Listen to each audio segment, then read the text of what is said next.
Assalamualaikum warahmatullahi wabarakatuh. Perkenalkan, nama saya Hamni Fadilah dari Fakultas Ekonomi dan Bisnis Islam, jurusan Ekonomi Syariah, Prodi Manajemen Bisnis. Di sini saya akan menjelaskan dua makalah dari mata kuliah Teori Pengambilan Keputusan dengan judul Peran Pentingnya Kelompok dalam Pengambilan Keputusan dan Kendala-kendala dalam Pengambilan Keputusan. Yang pertama, saya akan menjelaskan peran pentingnya kelompok dalam pengambilan keputusan. Secara kelompok pengambilan keputusan pasti membutuhkan waktu yang relatif lama. Kenapa? Karena untuk menyampaikan pendapatnya atau ide-idenya pasti membutuhkan waktu yang relatif lama. Belum lagi teman-teman kita yang kurang serius dalam mengikuti diskusi tersebut. Tetapi dengan pengambilan keputusan secara berkelompok akan menghasilkan ide-ide atau gagasan-gagasan yang baru. Selanjutnya, perlu tidaknya melibatkan kelompok. Keputusan yang diambil organisasi umumnya selalu bersifat objektif. Maka dari itu ada empat manfaat dalam melibatkan kelompok dalam pengambilan keputusan. Yang pertama, hasil kerja kelompok. Yang kedua, masukan yang beraneka ragam. Maksudnya adalah pengambilan keputusan secara berkelompok pasti banyak memunculkan ide-ide yang baru. Yang ketiga, pentingnya komunikasi dalam pemanfaatan kelompok. Maksudnya adalah utarakanlah pendapatmu. Dan jika teman kita mengutarakan pendapatnya, maka hargailah pendapat teman kita tersebut. Dan yang terakhir, memanfaatkan berbagai ilmu ekonomi. Dengan pengambilan keputusan secara berkelompok, kita akan memperoleh ilmu atau pengetahuan yang baru. Selanjutnya, kapankah dibutuhkan pengambilan keputusan secara berkelompok? Yaitu dilihat dari segi tujuannya. Apakah tujuan kepentingan individu atau tujuan bersama? Yang kedua, dari segi permasalahannya. Jika permasalahannya individu, maka tidak perlu mencari solusi secara berkelompok. Begitu juga sebaliknya. Dan selanjutnya, dilihat dari sifat permasalahannya. Apakah permasalahannya susah, mudah, atau sederhana? Selanjutnya, kenapa kepemimpinan penting dalam pengambilan keputusan? Gunanya untuk menggerakkan, mengarahkan, dan mempengaruhi pengambilan keputusan dalam mengambil keputusan.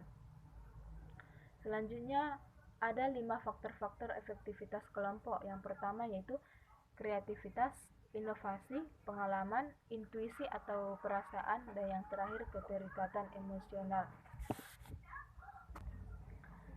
Selanjutnya ada teknik-teknik efektivitas kelompok menurut pendapat Profesor Syagian. Yang pertama, menentukan jumlah anggota kelompoknya. Maksudnya adalah tidak boleh terlalu sedikit dan tidak boleh terlalu banyak. Dan dalam menentukan jumlah kelompoknya lebih baik ganjil. Karena kalau kita menentukan jumlah kelompoknya genap, maka akan 50-50 dan akan susah untuk mengambil keputusannya.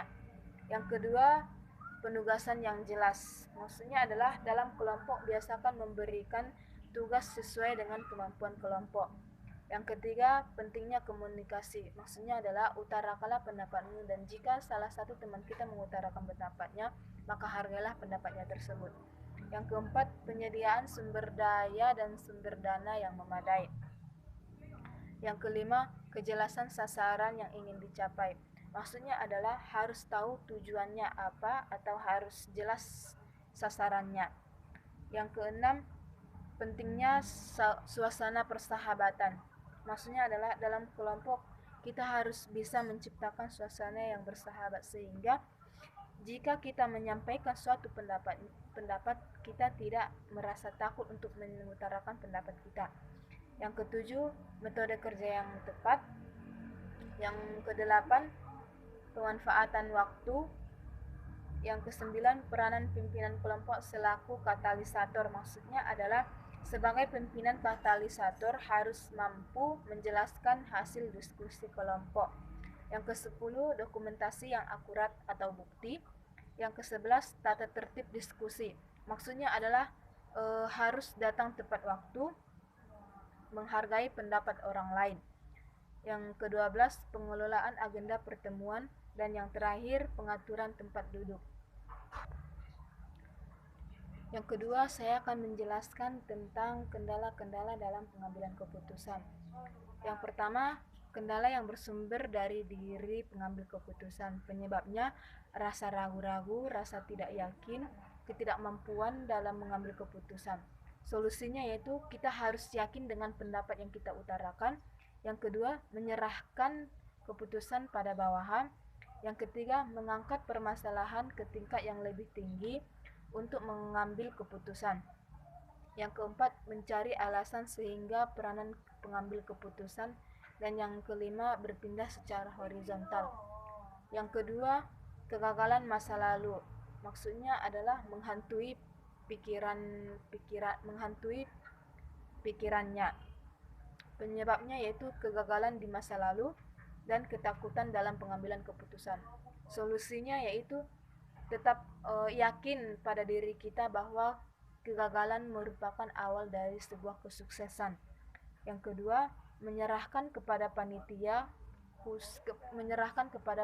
khusus yang sifatnya sementara. Yang ketiga, penyerahan tugas kepada tenaga ahli. Dan yang keempat, pengarahan konsultan. Yang ketiga yaitu pemahaman yang tidak tepat tentang peranan informasi. Penyebabnya adalah info yang kurang lengkap, tidak akurat, dan penyampaian yang kurang jelas. Solusinya yaitu informasi yang disampaikan harus jelas, harus akurat, dan penyampaiannya juga harus jelas. Yang keempat, konsultasi yang berlebihan. Penyebabnya adalah ketidaktepatan dalam memilih konsultan. Solusinya, tentukan konsultan yang benar-benar yang sedang dihadapi. Yang kelima, ketidakpastian. Penyebabnya adalah kurang yakin pada hasil yang diperoleh. Solusinya, harus yakin bahwa pendapat kita adalah pendapat yang terbaik.